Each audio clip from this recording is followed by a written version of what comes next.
안녕하세요. 화장품 공부하는 선생님 지한쌤입니다. 기능성 화장품의 심사 부분이 굉장히 까다로운 부분인데 제가 너무 간단하게 설명을 해드린 것 같아가지고 정리를 다시 한번 해드릴게요. 기능성 화장품으로 인정받아서 판매를 하려고 한다. 그런 경우에는 누구만 된다? 일단 첫 번째 포인트 제조업자, 화장품 책임 판매업자, 대학, 연구기관, 연구소 이런 사람들밖에 안 된다.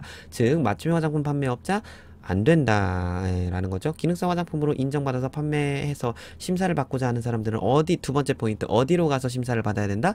식품의약품안전평가원. 그래서 원장의 평가를 받아야 한다라는 거죠. 그럼 이제 세 번째 포인트, 기능성 화장품 심사에 필요한 여러 서류들 뭐가 있었다? 5가지 뭐예요?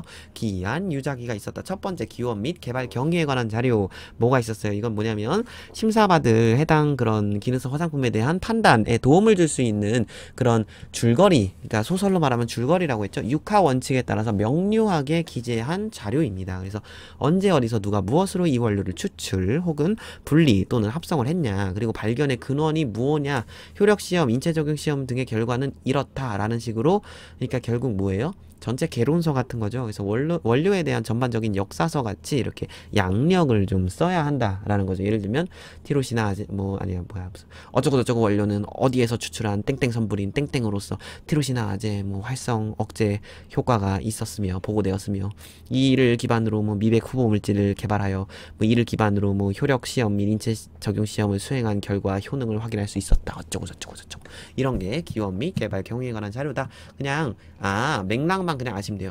대신에 이제 기원, 개발 경위 이런 거는 주관식으로 나올 수 있으니까 알아두시고요. 안전성 자료.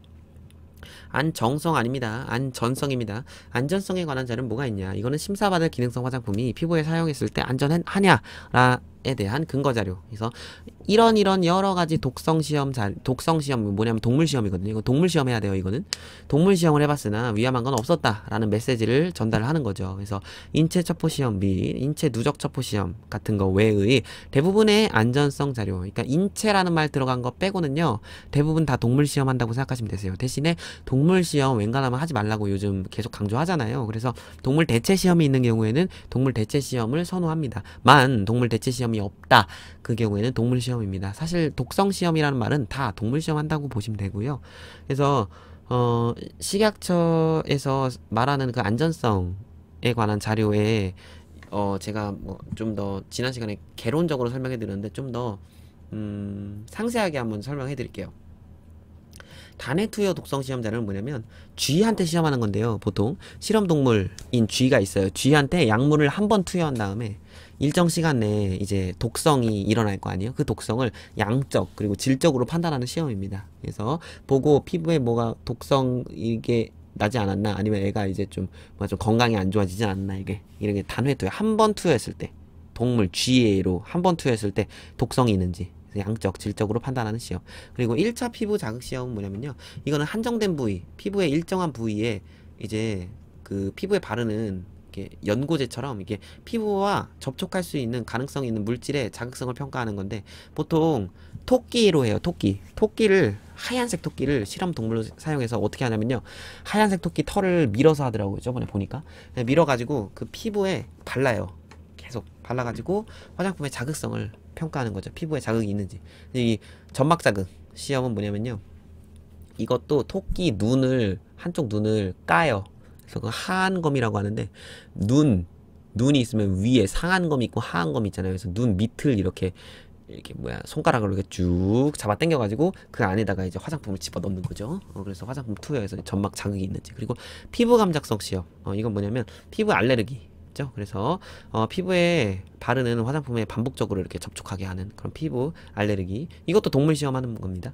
광독성 및 광감작성 시험 뭐냐면, 근데 이거는 이제 뭐냐면 화장품을 발랐는데 이거 선생님 광독성하고 광감작성은요 자외선 차단제만 내야 되는 거 아니에요? 아니에요. 왜냐면 자외선 차단 효과가 하나도 없음에도 불구하고 이게 어떤 성분은 피부를 이제 빛에 예민하게 만들어 줄 수 있어요. 예를 들면 아하는 알파 하이드록시 그잖아요. 그쵸? 예, 그래서 아하는 약간 약간 화학적인 박피 작용하자. 박피라고 해야 되나? 약간 이렇게 껍질을 좀 벗겨내는 각질 제거, 화학적 각질 제거, 필링제잖아요, 아하가. 그래서 이 아하 성분들 같은 경우에는 피부 너무 고농도면 이제 빛을 받았을 때 약간 고농도로 바르면 그 자외선을 받았을 때 되게 따갑거든요. 그래서 그 주의사항에 고농도 아하에 이렇게 됐을 시 자외선 차단제를 꼭 발라라 뭐 이런 게 있었죠. 그런 것처럼. 그런 거 아니면 또 뭐가 있냐면 그런 거 레티놀, 레틴 알데하이드 뭐 이런 성분들. 그런 성분들은 이제 주름 개선에 탁월한 성분들인데 그런 성분들이 자외선 차단 효과는 없지만 다음날 아침에 이 피부를 자극을 줘가지고 이 뭐야 자외선에 취약한 피부가 돼서 피부가 쉽게 새까맣게 타요. 그래서 그런 성분들이 있어요. 그래서 그런 성분들 때문에 광독성이나 광감작성 시험 이런 걸 해야 돼요. 그래서 피부에 화장품 바른 다음에 햇빛이나 광선 같은 거를 노출시켜서 일광 화상이나 뭐 이런 유사한 피부와 홍반, 부종, 물집 같은 게 나타나는지 시험하는 게 광독성이고요. 광감작성은 똑같은 건데 근데 알레르기 피부 반응이 나타나는지 이런 건데 그런데 흡광도 시험 자료 같은 걸 제출하면 이 자료를 제출하지 않아도 돼요. 선생님 흡광도가 뭔데요? 이거는 2회 시험 때 주관식으로 나왔거든요. 흡광도라는 세 글자 쓰는 거. 시험이 많이 어렵죠? 만만하게 보시지 마세요. 시험 어렵습니다.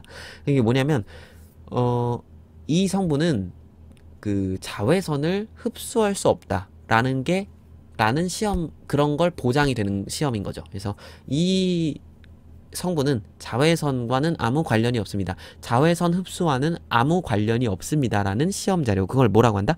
흡광도 시험 자료. 뭐라고 한다? 다시 한번 따라서 흡광도 시험 자료라고 한다. 그래서 흡광도 시험 자료를 제출하는 경우에는 광독성 및 광감작성 시험 자료를 제출할 필요가 없습니다. 왜냐면 이 원료는 자외선의 흡수와 관련이 없음을 이미 밝혔기 때문에 그렇습니다. 인체 첩보 시험 이건 뭐예요 선생님? 이거는 피부 이거는 진짜 사람 피부에 하는 건데 피부에 화장품을 바른 후에 햇빛은 광감작성이라고 했고요. 그 인체 첩보 시험은 그 약간 원래는 피부과에서 논문 쓸 때 하는 거잖아요. 접촉 피부염의 원인 물질을 시험하기 위해서 이렇게 보통 하는데 보통 원인으로 추정되는 물질 같은 걸 등하고 전완부 이런 데에 붙여가지고 이렇게 반응을 조사하죠. 이런 거라고 보시면 되고요. 그리고 유효성 및 그 기능에 관한 자료에 대해서도 한번 볼게요. 유효성하고 기능에 관한 자료에도 두 가지가 있다 그랬죠. 그 효력 시험 자료랑 인체 적용 시험 자료 이 두 가지는 다 암기를 하셔야 되고요. 그 심사받을 기능성 화장품은 결국 기능성 효과에 대한 것이 있어야 되죠. 그래서 효과가 하나도 없고 안전하기만 하면 소비자들은 구매를 하지 않을 겁니다. 그래서 어떤 효과가 있는지에 대한 자료가 있는데요. 유효성 또는 기능에 관한 자료는 크게 보통은 세 가지가 있긴 한데 근데 크게 두 가지 효력 시험, 인체 적용 시험 그리고 한 가지 더 하자면 연모 효력 시험 자료가 있어요. 근데 연모 효력 시험은 뭐냐면 연모제 그러니까 염색제만 하는 게 연모 효력 시험이니까 그게 지금 여기에는 빠져 있는 거예요. 무슨 말인지 아시겠죠? 선생님 방금 말한 거 다 필기해야 돼요? 아니에요. 뒤에 다 있어요. 뒤에 제 백과사전에 상세하게 이렇게 다 나와 있어. 그래서 필기하실 필요 없으세요. 효력 시험 자료, 인체 적용 시험 자료, 연모 효력 시험 자료가 있고요. 연모제가 아닌 다른 기능성 화장품 같은 경우에는 효력 시험 자료와 인체 적용 시험 자료만 제출합니다. 연모제를 심사하는 경우에는 연모 효력 시험 자료만 제출하면 되는 거예요. 그럼 효력 시험 자료가 뭔데요, 선생님? 효력 시험에 관한 자료라고도 하고요. 이건 뭐냐면 비임상 시험 자료입니다. 효과 발현에 작용 기전이 포함되어야 되고요. 선생님 비임상이 뭐예요? 사람으로 실험하는 게 아니다라는 거죠. 효력 시험 자료는 비임상이라는 건 그래서 뭐냐면 이게 이제 그 국내 대학 또는 해외 대학 아니면 전문 연구기관에서 시험한 건데 근데 그 기관의 장이 발급한 자료여야 되고요. 그리고 그런 해당 기능성 화장품이 이제 그런 개발하는 정부에서 제출돼서 평가된 모든 효력 시험 자료에 대해서 개발국 정부가 제출받았거나 아니면 승인했던 그러니까 정부가 인정한 자료 아니면 과학 논문 인용 색인이라고 하는데 그건 뭐냐면 이제 온갖 과학 논문으로 등재된 걸 얘기해요. 그래서 과학 논문 인용 색인에 등재된 전문 학회지에 게재된 자료 이 세 가지 자료만 인정합니다. 효력 시험 자료. 그리고 이 효력 시험 자료는 임상 시험 자료가 아니라 비임상 시험 자료다라는 거. 그래서 뭐냐면 과학적으로 그냥 모델로 한 거죠. 실제로 사람에다가 시험한 게 아니라 그런 과학 모델 자료를 얘기하는 거예요. 그래서 이런 논문의 결과 뭐 이렇게 했다. 그럼 인체 적용 시험 자료는 뭐겠어요? 이건 반대로 임상 시험 자료겠죠. 사람에다가 시험한 거. 그래서 사람에게 적용했을 때 효과가 있었다. 그런 기능을 입증하는 자료. 임상 시험이라는 거죠. 그래서 예를 들면 이 임상 시험, 인체 적용 시험 하려고 여러분 그런 거 알바 많이 하잖아요. 뭐지? 탈모약 알바. 뭐 보통 카피약 알바로 많이 하던데. 그래서 사람 몸에다가 하는 그런 거. 그게 이거라고 보시면 돼요. 인체 적용 시험. 그래서 선생님 인체 적용 시험의 기준은 뭔데요? 그 실험 실시 기준 및 자료 작성 방법은 이것도 식약처장이 고시를 했어요. 화장품 표시 및 광고 실증에 관한 규정, 뭐 이런 규정을 만들었거든요. 그래서 화장품 표시 및 광고 실증에 관한 규정을 따라야 합니다. 인체 적용 시험 자료도. 그래서 인체 적용 시험 자료는 크게 두 가지가 있는데요. 국내 대학에서 실시했거나 해외 대학에서 실시했거나 아니면 전문 연구기관에서 실시한 것으로서 그 기관의 장이 발급한 자료 여야 되고, 그리고 두 번째는 뭐냐면 그 자료이거나 아니면 두 번째로 그 기능성 화장품을 개발한 그 회사의 국가 정부에 제출이 되어서 평가된 모든 효력 시험 자료로서 그 국가 정부에게 승인받은 걸 확인된 거, 그런 자료 두 가지입니다. 연모 효력 시험자는 뭐라 그랬어요? 그건 연모제만 하는 거다. 그렇게만 알아두시면 되고요. 그리고 자외선 차단 지수에 관한 자료. 이거는 길게 설명 안 드릴게요. 이건 자외선 차단 지수는 SPF 아시죠? 자외선 차단 등급의 설정 근거 자료. 이건 뭐예요? 이건 SPF가 아니라 이게 SPF죠. 자외선 차단 지수. 그러면 자외선 A 차단 등급. 이건 뭐예요, 여러분? 이거는 PA죠. PA. 아시죠, 이거? 아니, 모르실 수도 있을 것 같다. 아니, 일단은 10분이 지났으니까 여기서 끊고 가고요. 그냥 한꺼번에 할게요. 아이, 뭐라는 거야? 죄송합니다. 한꺼번에 할게요. 그래서 그냥 이번에는 강의가 조금 길어져도 이해해주세요. 좀 복잡한 부분이니까 제가 좀 이거를 여기다가 정리를 해놓은 게 있는데, 자, 이렇게 보시면 우리 이 태양에서 오는 빛은 우리가 눈에 볼 수 있는 가시광선이 있고요. 그리고 그 눈에 안 보이는 외적인 부분이 있어요. 그래서 눈에 보이는 부분을 가시광선이라고 하고요. 여기 보이죠? 가시광선 영역. 그래서 빨주노초 파란 보까지가 우리 눈에 보이는 거잖아요. 그래서 우리가 실제로 지금 여러분이 이 강의를 보시고 계시죠? 그것도 태양에서 온, 아니면 위에 형광등에서 온 가시광선 덕분이다. 그런데 이 끝에 하고 양쪽 끝에 있는 이 부분, 자외선, 적외선, 이 부분은 눈에 보인다, 안 보인다? 안 보인다라는 거죠. 그래서 눈에 안 보이는 부분이 자외선과 적외선이다. 물론 이 뒤에 감마 엄청 많긴 하지만 우리는 지금 화장품 하는 거니까 간단하게만 합시다. 우리가 꼭 알아야 되는 것까지만 부담 버리자고요. 근데 빛은요, 우리가 일직선처럼 보이지만 사실은 파장이에요. 이렇게 파장으로 옵니다. 그래서 파장이 짧고 여기서 점점 파장이 길어져요. 여기서 보세요. 100 짧죠? 파장이 처음엔 짧아요. 그 다음 280, 300 어쨌든 이렇게 점점 늘어나죠, 파장이. 그리고 여기 끝으로 갈수록 파장이 길어져요. 그래서 쭈쭈쭈쭈쭈쭈 이렇게 되다가 쭉 이렇게 넓게 파장이 길어져요, 끝으로 갈수록. 근데 적당한 파장만 눈에 보이고요. 너무 쪼쪼쪼쪼한 파장은 안 보이고요. 너무 느슨한 파장도 안 보인다. 여기까지 이해되셨죠? 그런데 파장이요, 짧으면 짧을수록 치는 면적이 넓어져요. 이거 무슨 소리냐면, 이거 어디 갔냐? 아이고 ESC 어떻게 된 거지? 됐다. 파장이요, 이게 파장이라고 보시면, 파장이 왜 이러니? 파장이 이렇게 처음에 이렇게 조밀해지다가 나중에 이렇게 넓어지거든요. 여기는 적외선이고 여기는 자외선이 되는 거죠. 근데 지금 보시면 이 부분의 파장이 지금 쪼쪼쪼쪼 조밀하죠. 그리고 여긴 느슨하죠. 느슨하면요, 힘이 약해요.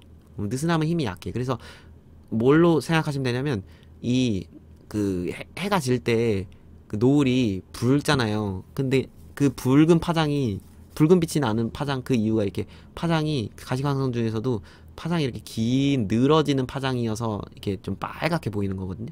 근데 그것까지는 아실 필요 없고, 그러니까 해가 질 때 늙어가고 약간 하루에 생기가 좀 죽어가는 느낌이잖아요. 해가 이렇게 질 때는 약간 늘어지고, 그러니까 이제 얘네들은 힘이 없다. 근데 이제 아침에는 활기차죠. 해가 쨍쨍하면 파랗죠. 그래서 보라색 하늘, 파란색 하늘, 이런 하늘을 보면 뭔가 좀 활기차지잖아요. 그래서 그런 것들은 힘이 세다, 이렇게 생각하세요. 파장이 짧으면 짧을수록 힘이 세요. 파장이 느슨하면 느슨할수록 힘이 약해요. 무슨 소리냐면 자외선은 힘이 센 애들이에요. 무슨 말인지 아시겠죠? 자외선은 정말 힘이 세요. 그래서 이 자외선으로 여러분 살균 하잖아요. 살균. 자외선 살균. 선생님 근데 자외선 살균기는요 파란데요? 보라색인데요? 저 눈에 보이는데요? 그럼 자외선 눈에 보이는 거 아니에요? 아니에요. 그건 뭐냐면 눈에 안 보이는 자외선이 그 안에 가득 있는데 이 경계에 있는 애들을 보는 거예요, 우리가. 이 자외선도 완전히 인간이 과학적으로 자외선만 뚝 끊을 수 없다 보니까 자외선 그런 멸균기 같은 세균 멸균하는 그런 거에는 이 가시광선은 이쪽 부분까지 좀 보이는 거예요. 그래서 그런 거예요.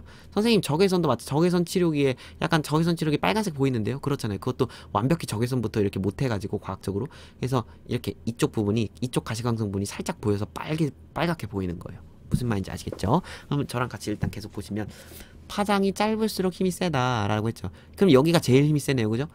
제일 힘이 센 부분, 힘이 좀 괜찮아지는 부분, 힘이 좀 많이 약해진 부분, 여기는 그러고 여긴 완전 느슨 이렇게 되는 거죠. 그러면 자외선 중에서도 파장이 제일 짧은 UVC 부분이 제일 힘이 세고 그 다음이 UVV고 UVB고 그 다음이 UVA다. 즉 자외선의 힘센 순서는 뭐다? UVC, UVB, UVA. UVC가 제일 힘이 세고 그 다음 중간으로 힘 세고 UVA가 힘이 제일 약하다. 힘이 제일 약하면 얘가 우스운 거 아니에요? 아니에요. 그것도 아니에요. 힘이 세다라는 건 피부 암에 걸릴 확률이 높다라는 거고 피부에 화상 입을 확률이 높다. 그래서 UVC, UVB는 약간 피부 화상, 여기는 피부 암, 피부 화상 이런 건데 UVA는 뭐냐면 약하지만 지속적으로 때려요. 약하지만 깊숙이 파고들어요. 얘는 강하지만 깊숙이는 못 파고드는 거죠. 무슨 말인지 아시겠죠? 그래서 이 자외선이란 태양광의 스펙트럼을 사진으로 찍었을 때 가시광선보다 짧은 파장으로 눈에 보이지 않는 빛입니다. 가시광선이 파란색이나 보라색 광선보다 더 짧은 파장을 가진 자외선은 살갗을 태우고 건강에 해로운 영향을 줍니다. 라는 이렇게 나와 있죠. 그래서 여기 피부 노화의 원인 UVA. 그래서 UVA는 보통 320에서 400 나노미터의 파장을 가지고 있습니다. 자외선은요 100에서 400이라고 보시면 돼요. 자외선은 UVC, UVB, UVA를 다 합치면 100에서 400 정도, 100에서 400 나노미터 정도의 파장을 가지고 있는데 그 중에서도 맨 끄트머리인 파장이 제일 느슨한 그나마 자외선 중에서 제일 느슨한 320에서 400 파장이 그나마 긴 이 부분은 피부 노화의 원인이다. 그러니까 UVA는 오존층에 흡수되지 않아요. 세면 셀수록 오존층에 흡수는 돼요. 오존층에 왜냐면 파장이 짧아요. 파장이 짧다 보니까 깊숙이 파고는 못 들어요. 근데 힘은 세요. 그냥 대신에 얘네들이 이제 오존층에 이렇게 충격은 줄 수 있겠죠. 충격 주지만 오존층은 충격 한번 주잖아요. 다시 막이 생겨요. 오존층은 다시 이렇게 재생이 돼요. 그래서 오늘날에 오존층이 많이 재생됐다고 했죠. 그런 과학적인 뉴스를 보신 적 있으시죠? 그래서 오존층에 이 파장이 세면 셀수록 너무 단기간, 그러니까 총알이라고 생각하시면 돼요. 총은 무엇인가를 뚫잖아요. 그래서 총알 같은 느낌? UVC는 총알이라면 UVA는 뭐냐면 총알보다는 힘은 약하지만 지속적으로 계속해서 두두두두두두두 이렇게 할 수 있는 UVA는 좀 힘이 셉니다. 그러니까 힘이 약합니다. 죄송합니다. 얘가 힘이 세고 얘는 힘이 약한 애들이 되는 거죠. 그래서 UVA는 오존층에 흡수되지 않고요. UVA는 UVB에 비해서 에너지 양은 적어요. UVC에 비해서도 에너지 양이 적지만 피부를 그을릴 수 있습니다. 그리고 피부를 태우는 건 UVB이지만 UVA는 피부 면역체계에 작용해서 피부 노화에 따른 장기적 피부 손상을 일으킬 수 있어요. 그래서 UVA는 화상과는 관련이 없습니다. 그런데 UVA는 피부를 검게 타게 만듭니다. 그래서 피부를 보호하기 위해서 면역 작용을 발동하게 되고요. 그래서 멜라닌 색소 때문에 피부 기미 이런 거 만드는 건 UVA. 기미랑 관련된 거 UVA입니다. 그래서 UVA는 창문을 닫아도 구름이 끼어도 이를 뚫고 우리 피부에 침투할 수 있어요. 근데 UVB는 좀 달라요. UVB는 오존층에 많이 흡수되지만 일부는 지표면에 도달하고요. 얘는 좀 UVA보다 파장이 짧기 때문에 강렬하겠죠. 280에서 320 혹은 290에서 320 나노미터. 사실 애매해요. 왜냐면 그 사이 구간 280과 290 사이에는 혼재되어 있거든요. 그래서 정확히 뭐라 말은 못하는데 대충 말하면 290에서 320이다 하는 건데 얘는 피부 조직을 뚫고 약간 피부 암을 일으킬 수도 있는데 이 경우에는 이 UVB 때문에 비타민 D를 활성화시킨다고도 할 수 있어요. 우리 피부 표면에 스테로이드 성분이 있는데 그 성분과 UVB가 닿으면 이제 비타민 D3를 합성을 합니다. 우리 피부에 있는 호르몬과 스테로이드성 호르몬과 UVB, 태양빛인 UVB가 만나면 프로비타민 D3를 합성을 해가지고 약간 우리 피부를 튼튼하게 만들어주죠. 그래서 인체의 필수적인 비타민 D로 전환시키는 좋은 역할도 하지만 안 좋은 역할은 뭐냐면 피부 화상, 피부가 빨갛게 된다, UVB, 피부가 꺼멓게 된다, UVA. 아시겠죠? UVC는 아실 필요 없어요. 이거는 저기 오존층으로 모두 흡수되고요. 얘는 대신에 오존층으로 흡수돼서 오래 깊숙이 뚫을 수는 없으나 얘는 단기간에 엄청 세게 염색체 변이, 그리고 얘는 DNA도 변이시키고요. 그리고 눈의 각막, 눈 실명으로까지도 하는 굉장히, 근데 얘는 오존층으로 흡수되고 피부암의 직접적인 원인이 됩니다. 그래서 그게 UVC다 라고 보시면 됩니다. 이런 모든 자외선과 관련된 자료, 이런 것도 제출을 해야 한다, 자외선 차단제의 경우에는. 오늘 강의는 여기까지만 하겠습니다.